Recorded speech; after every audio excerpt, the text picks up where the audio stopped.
Good morning and welcome to CogX. We're here from the Economy and Future of Work stage, and we're really excited to present our next panel on delivering an AI strategy. In this panel, we're going to be looking at global perspectives from those who are responsible for making sure that we deliver AI across the country. You'll probably hear lots of really interesting thoughts and perspectives from the panelists. So I suggest that you consider tweeting about any of the things that really inspire you. The hashtag for CogX is hashtag CogX2020.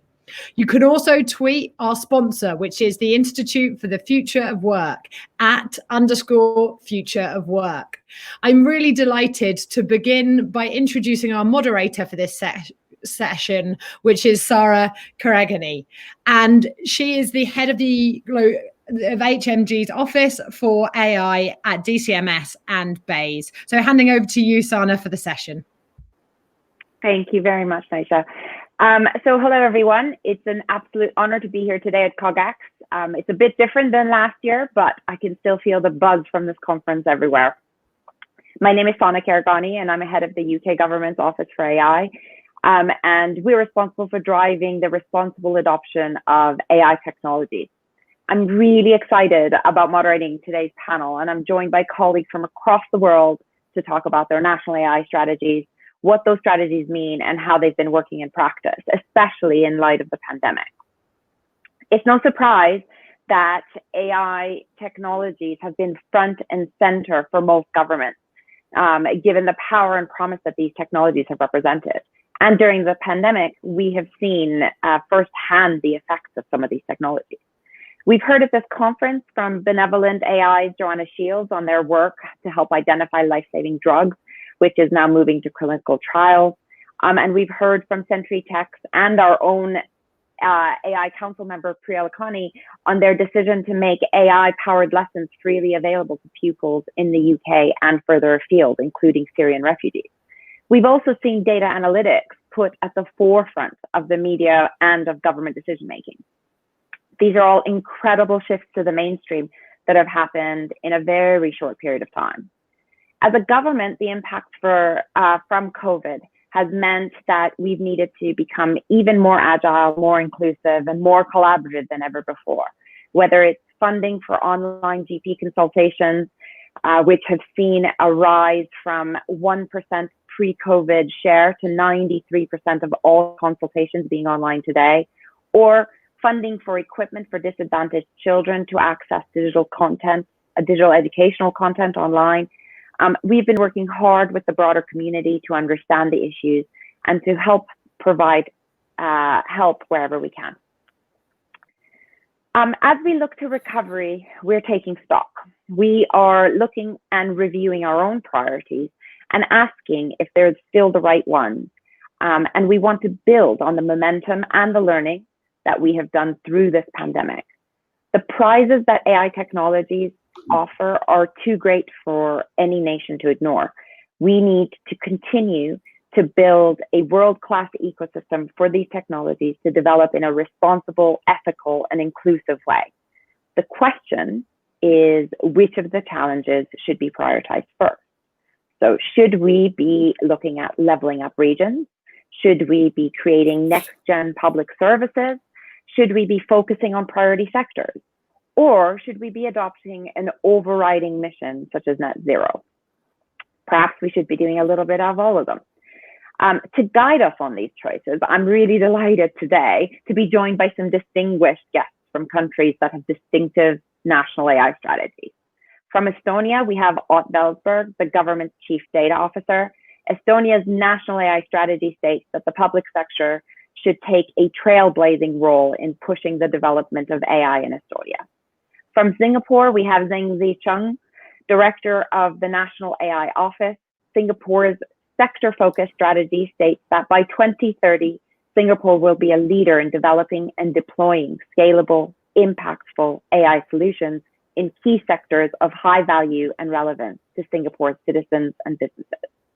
And from Canada, we have Samuel Marleau Ouellet, who is the director of the Canadian Innovation Department's AI Hub. And we will hear from him about how regional superclusters have been a centerpiece of the Canadian strategy. As governments, sharing best practice and exploring the diversity of experience has been hugely helpful in driving forward our own thinking. And discussions like this have been happening in a wide array of fora across the world, including places such as the Digital Nations, as well as the soon-to-be launched Global Partnership on AI, which I hope and I think Samuel's going to talk about a little bit too. With no further ado, Ott, Zhenzhi, and Samuel, I'm going to ask each of you in turn to give us an overview of your government strategy, and then we'll go into some questions from me.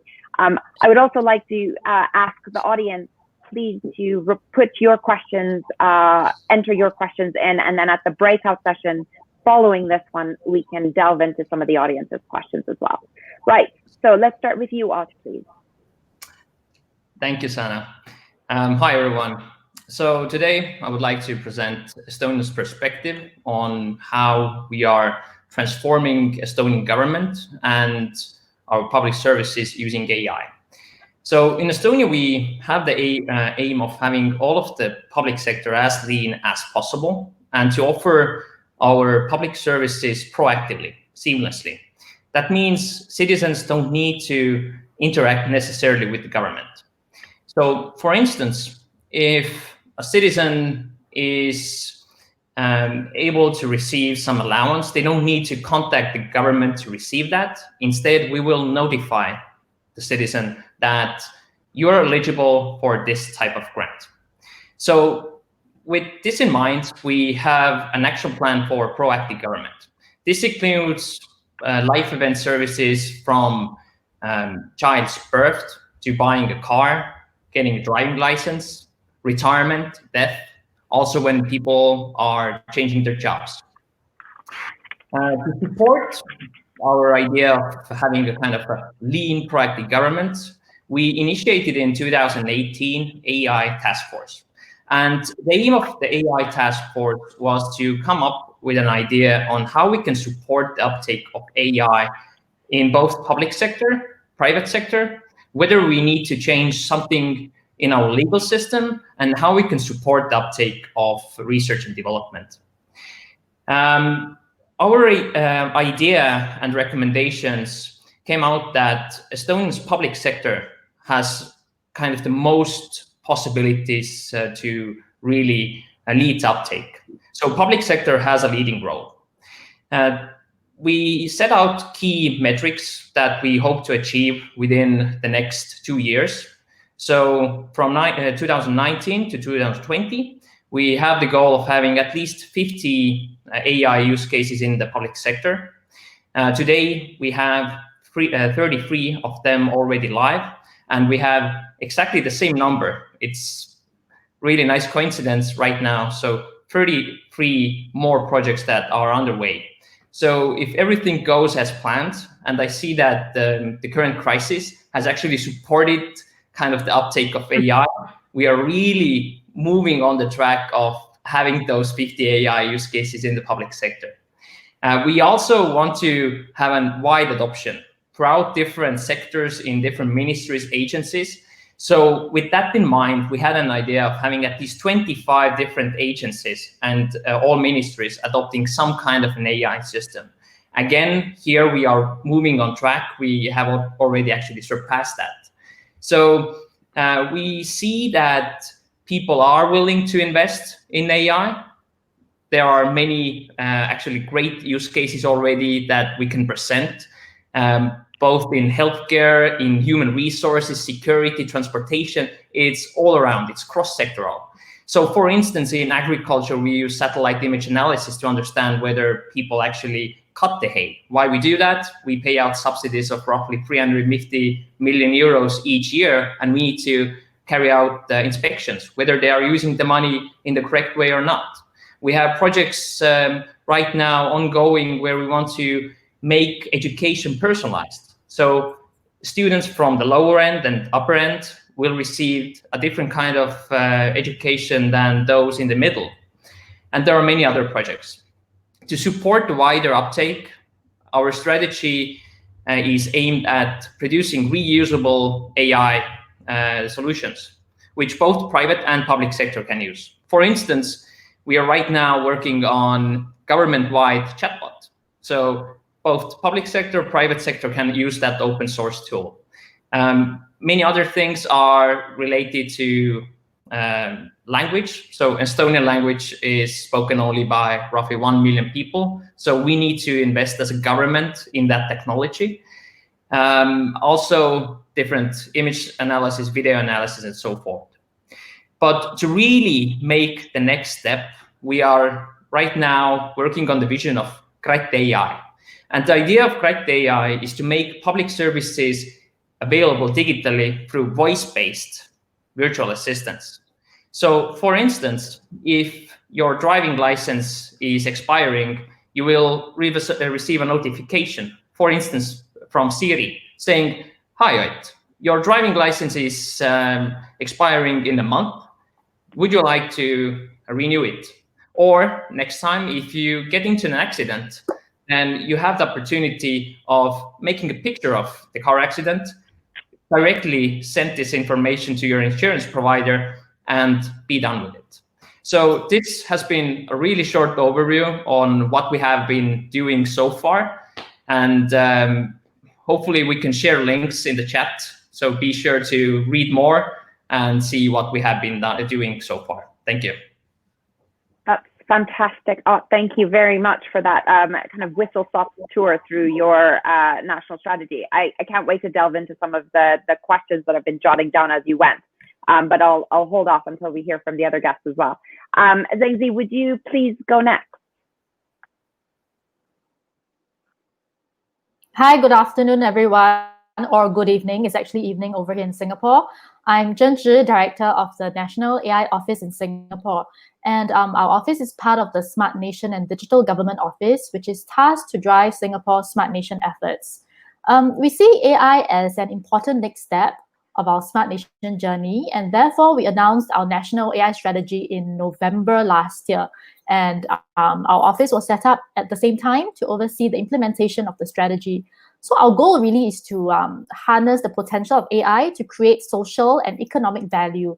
And our strategy serves three purposes. So first, identify areas to focus attention and resources at the national level. Second, to set out how government, companies and researchers can work together to realize the positive impact of AI.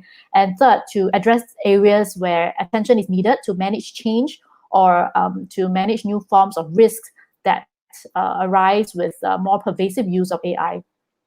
And our approach is one that is to focus on human centricity. That means to ensure that AI deployment delivers real benefits to individuals and businesses, and getting AI to serve the human needs rather than developing technology for its own sake.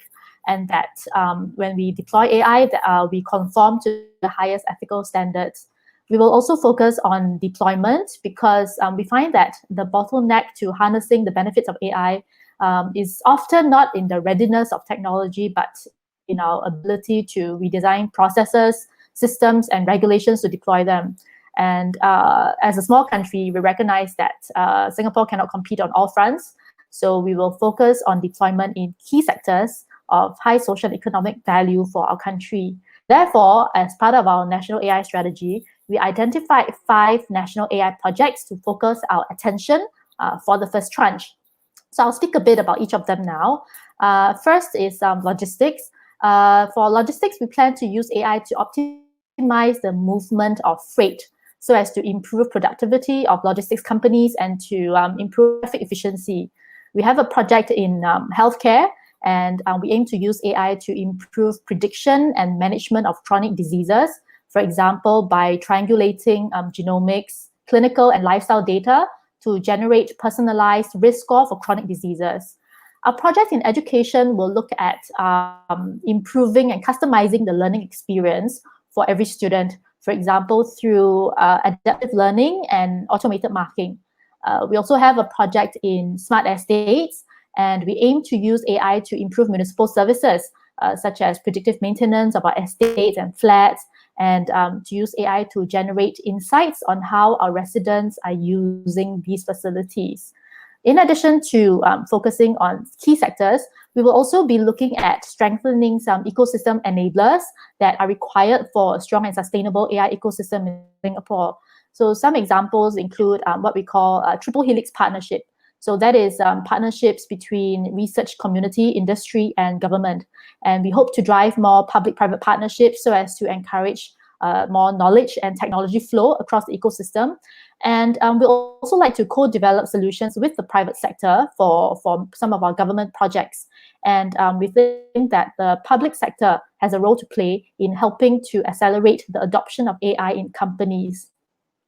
Another ecosystem enabler that is important, I guess, for many countries as well, is AI talent and education. So we'll look at this from two fronts. So first is to ensure that we have a baseline competency in basic computing and computational thinking across all stages of the education system. And next is to train more manpower with relevant skill sets for different types of AI-related jobs, AI scientists, data engineers, or for product development roles. And I guess we have a pretty international audience today. So I'll speak a bit about our enabler for international partnerships. So we are a small country with limited data, and we recognize that many AI solutions will benefit from cross-border test bidding. So we are keen to work with international partners to deploy AI solutions. We are also keen to be amongst a group of like-minded countries to jointly shape and define standards, policies, and regulations surrounding the use of AI. And I'll end there. Happy to take questions. Thank you very much. So we're gonna hold on questions for a moment because we just want to make sure that we hear from Samuel as well, and then we'll dive into questions. Samuel, please, can you tell us about how Canada's taken all this work forward? Of course, and thank you so much for having me here today. So I'm Samuel Ouellet, the director of the AI Hub at Innovation Science and Economic Development Canada. I'm really pleased to share about Canada's AI ecosystem today. Our ecosystem is composed of about 150 startups, 60 public research labs, 75 incubators and accelerators across the country. So to be a central player, AI player today, along with way bigger countries, we had to invest early in Canada. So Canada's investment in AI began in the early 1980s. The Canadian Institute for Advanced Research, CIFAR, and Canada's Research Councils, they both provided support for high-risk research project on AI early on. For example, in 1983, in a bid to attract top talent, CIFAR set up a research group on AI built around Dr. Jeffrey Hinton. And over the next several decades, we have seen Canadian researchers to the forefront of global AI. I propose today to touch base briefly on how we are now doubling down on these early investments. So in 2020, Canada's AI strategy is composed of 5 key pillars. The first one is the 2017 Pan-Canadian AI Strategy, which many are seeing as the world's first funded national strategy on AI. This initiative provided about $125 million to train and retain AI talent, increase the number of postgraduate trainees and researchers to doing AI. The second pillar of Canada's AI strategy is the Innovation Supercluster Initiative. While all the 5 superclusters across the country work on AI, 2 of them have a strong focus on AI. A first one is Scale AI. It's based in Montreal, and it's working on supply chain with a high focus on SMEs. And we hope that the impact over 10 years will be creation of about 16,000 jobs across the country. An example of a project launched by Scale this year is Alaya Care. It's a Montreal SME, and it's providing healthcare software, and it's partnering with home care providers to give caregivers better planning and management tools. The Vancouver-based digital technology supercluster is also quite active on AI. I'll give you a concrete example. In response to the COVID crisis, the digital technology supercluster funded Thunderbird, which is working on rapid antibody design using AI. A third pillar of our AI strategy is strategic innovation funds supported by an initial budget values of 1.26 billion. So in US dollar, it's about 1 billion, and in British pound, it's 700 million. So we also finance a lot of transformative AI projects across the country. Another example is the company MindBridge in Ottawa, working in fintech, and they use machine learning and AI to analyze large data sets and detect deviating patterns of activity as well as unintentional errors. So those early investment and the strategy to double down is really, I think, paying back. As a testament to Canada's AI research excellence, I can only flag like Yoshua Benjo, Jeffrey Hunton, and Jan LeCun, who jointly received the very amazing Turing Award Prize for their development of deep learning. As you know, now deep learning is integral to computer vision, speech recognition, natural language processing, and robotics. That being said, investment is important, but that's not the only way to design, I would say, a strategy in depth. So the fourth pillar of Canada's AI strategy is its AI Council.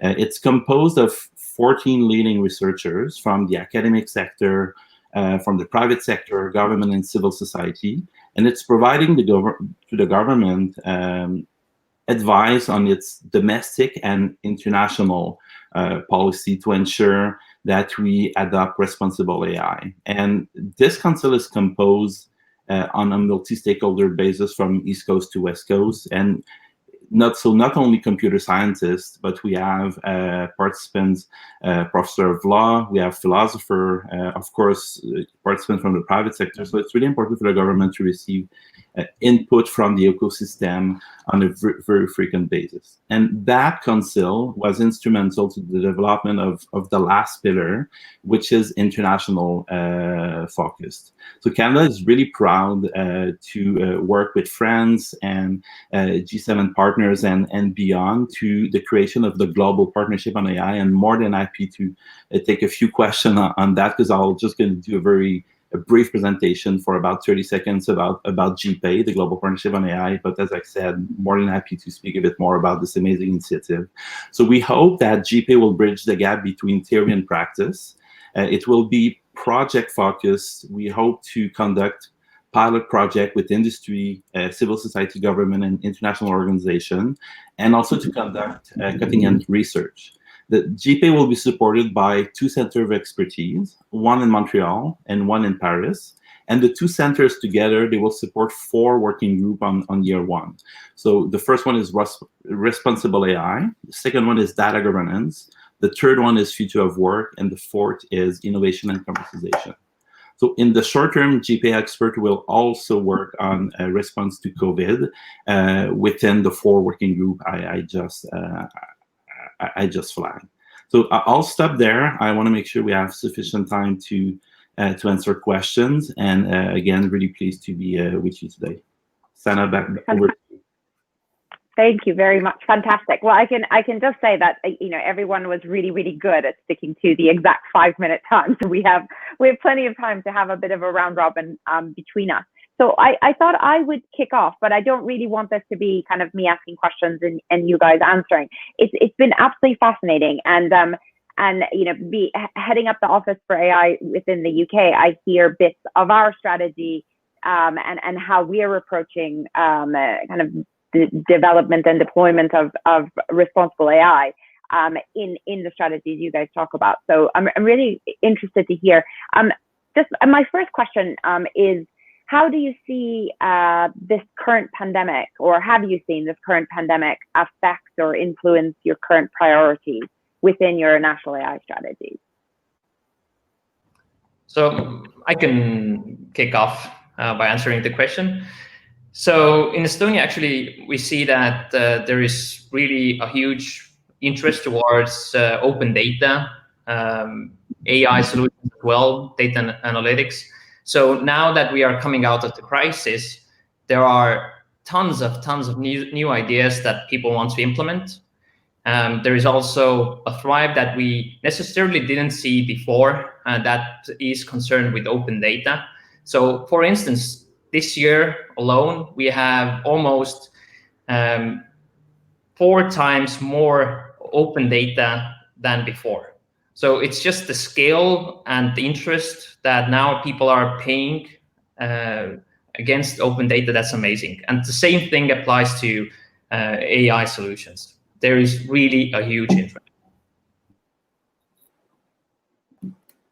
That's amazing to hear. I mean, we've seen a very similar increase in kind of uptake of digital technologies as well in the UK. And I was saying, you know, data and analysis is now kind of front and center of the media, but also of kind of government decision making.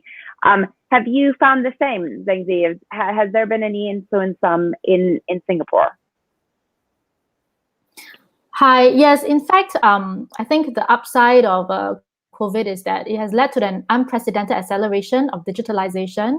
And that means that there's more opportunity for the government to onboard more individuals and businesses to learn and use technology in their lives.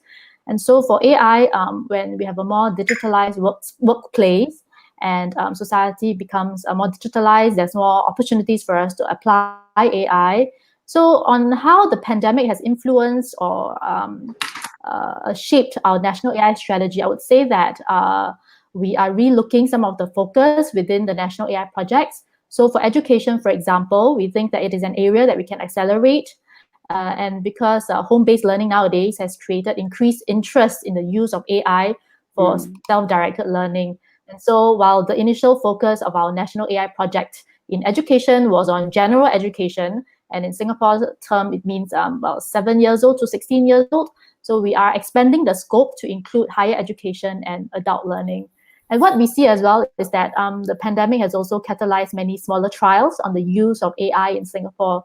So some examples include the use of chatbots that allow frontline healthcare workers to retrieve information quickly by messaging the chatbot instead of having to trawl through documents, and contactless temperature screening, as well as the use of AI to determine the optimum combination of drugs and the dosage of drugs to reduce viral load. So for our national AI project for health, we would also like to build on some of these capabilities that have been developed during this time.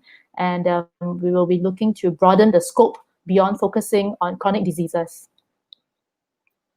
That's really interesting. So you've actually seen a proper shift from kind of chronic diseases to kind of infectious diseases almost, and looking at how you can build on some of the where the momentum is, rather than shifting everybody back.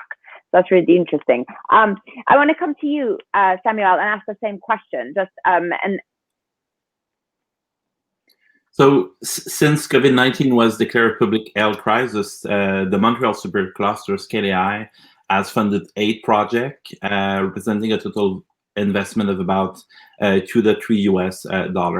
And also 14 new AI projects are about to be launched to address COVID-19 through Canada's CFAR.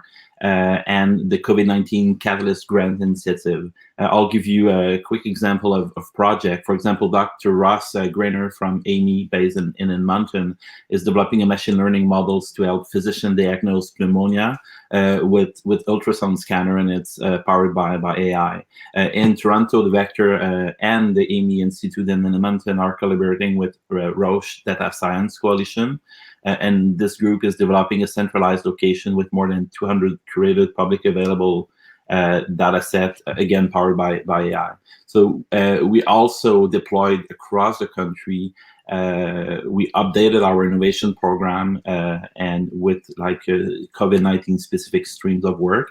And we're hearing that a lot of the submission are using AI part of their solution that is offered to the government.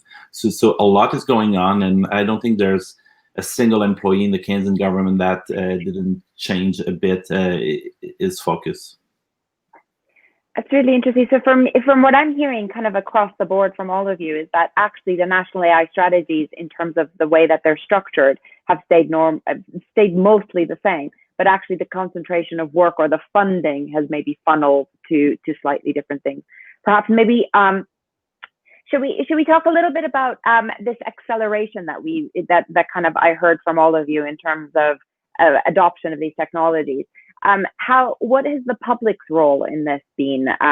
We have found in the UK, for example, it's one of the 3 areas that our AI Council has picked as areas of focus is public perception, and making sure that we move the conversation away from the 2 ends of AI, so both the snake oil and the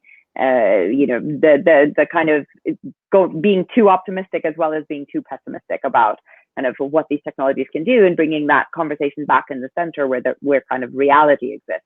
So I'm just wondering, from your perspective, have you seen, how the wider public, how things have landed with the wider public, how things have changed with the wider public over the kind of recent history? If you want, so I can jump in first. Yes, of course, yeah.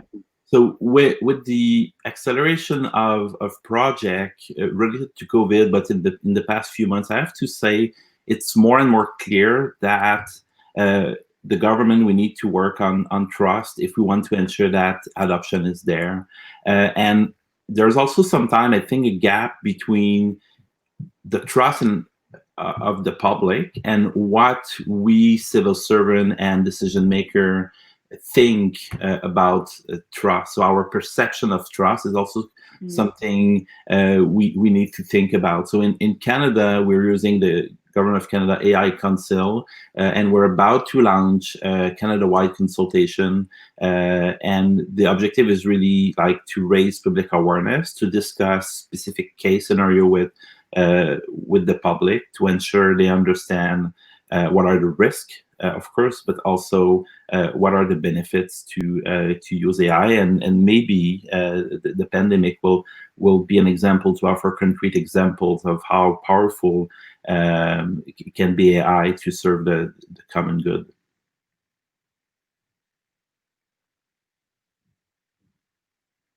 Zhenzhi, if you want to jump in, don't wait for me. So I can just jump in. In Estonia, we actually we don't see that much negative stance.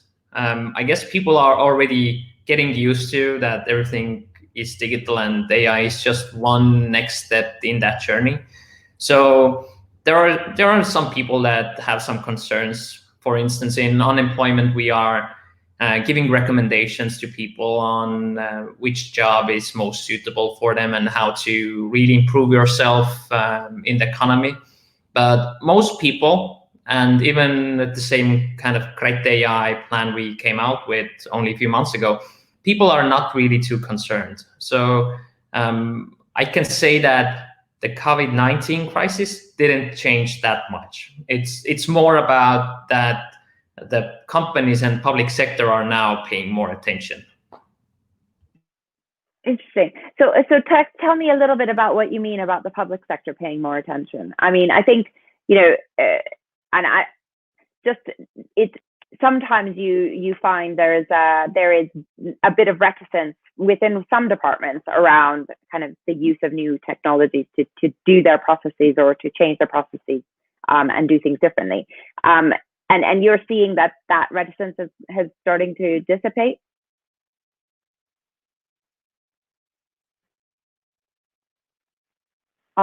Sorry. Could you repeat? I was really drifting. I thought I was reading the chat on the right-hand side. See, if you were on stage with all the audience staring at you, you wouldn't have been doing that. Yeah. I was reading like video stuff. I was like, what? Yeah. No, I was saying there's sometimes some departments are a bit more reticent than others in kind of adopting technologies, or as Zhenzhi was saying, in terms of changing their business operations to allow some of these technologies to kind of be embedded within that process. So it sounds like you're seeing kind of a change of that reticence and people picking kind of these technologies up much more easily. Yeah, absolutely. So before the crisis, we had kind of a low uptake from the healthcare sector side, for instance. Now the kind of Department of Medicine is now actively We have 4 projects from their side, from controlling the availability of drugs and so on. So from the internal security, healthcare side, there definitely has been more kind of aggressive uptake. But at the same time, we still have the strong players we had before. For instance, our culture area, so Ministry of Culture with its different agencies, they have been one of the most aggressive adopters of AI. And it's not only just to provide the service, it's actually to make the processes more lean. For instance, they are using right now, a project is ongoing to streamline when a kind of government agent should go and check the status of different museums, so objects in our archive. So it's really interesting things going on, and it's across the government now.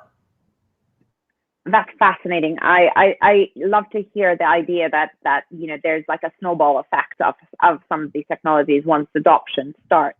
Zhenzhi, I just wanted to come to you and pick up on the triple helix point that you made in your presentation.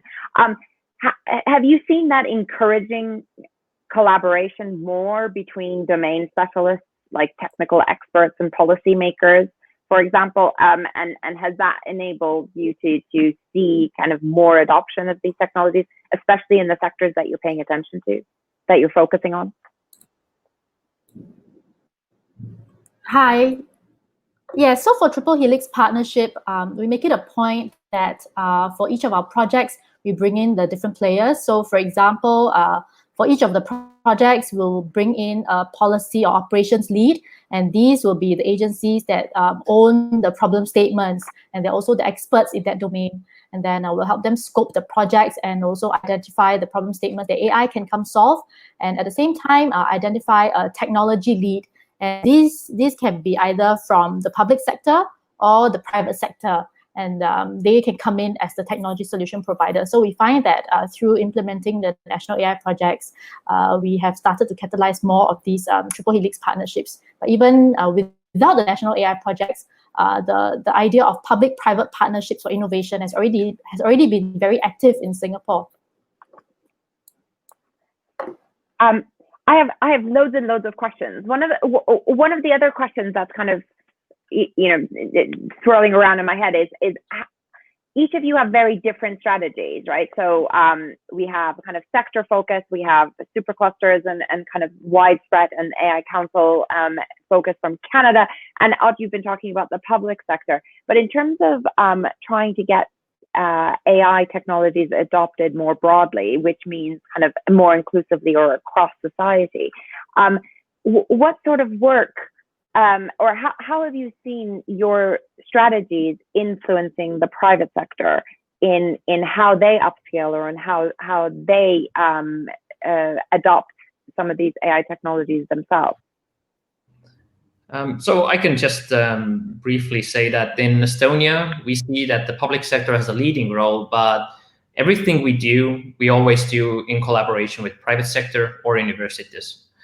And everything the government invests in must be open source. So we don't do things just for ourselves, but for the whole economy. So it's really a collaboration. And the same way we collaborate with private sector, we really don't want to over-regulate. So we are kind of taking the lead from the European side on legal questions. If there is some impact studies, something that has to be done, we're following that. So from the legal side, we are looking towards Europe, but otherwise we are really collaborating and investing in private sector as well. From a Canada perspective, I really think the role of the government was to invest early on and to continue to invest. That's just the start. But I think like the multi-stakeholder collaboration in the country is really the key to trigger adoption and deployment of AI solutions. We have concrete example that it's working. Element AI, an amazing firm, not too big, but still big if you keep in mind AI is brand new. It was started in 2016. They raised $151 million recently, and they are proposing a lot of amazing solutions to other firms willing to adopt AI. Also, Blue Dot, a Toronto-based AI firm using big data to predict infectious disease outbreak, gained international attention a few months ago, as it was one of the first entity to warn the world of a potential dangerous new illness. So I think more and more, if we ensure that private sector, academic, and others work together, we will see more and more deployment of AI. I mean, this was not achieved without its challenges. A survey conducted by a consultation firm Deloitte in Canada in 2018 showed that only 16% of Kenyan businesses in 2018 reported using AI. So I mean, we should do more. Some industrial sector need to adopt a bit more in AI, and I think it's also the role of the government to make them aware of opportunities. So more traditional sector, I think, should use a bit more AI, and we're looking forward in our department to ensure that they adopt AI more and more. I would love to dig into exactly kind of what kinds of things you're doing to see some of the more traditional sectors picking up these technologies. I would love to hear about that. Possibly we can delve into that in the Q&A. Zhenzhi, did you have anything on this as well? So we try to help two different groups of companies through our national AI strategy in two different ways. So for the first group, that is a company seeking to transform their business with AI. There are many avenues and support schemes from the government to help them retrain their workforce and to adopt AI solutions. And even though our national AI projects focus on specific sectors, the schemes that we have to help companies adopt solutions are sector agnostic. And we hope to help companies across all sectors. And for the other group of companies that are AI solution providers, there's an abundance of opportunities for research and development and for them to deploy AI solutions in Singapore. And as I mentioned earlier, through our national AI projects, we aim to bring in more companies to help co-develop solutions, and we encourage companies to establish some AI teams in Singapore so that they can leverage on our R&D ecosystem. Fantastic. I mean, I think from all of the strategies, yours is the one that most directly works alongside some of the private sectors through these partnerships, but it sounds like everybody is doing that. I think we have literally 1 minute left before we're going to be kicked off, and then we're going to move on to the Q&A.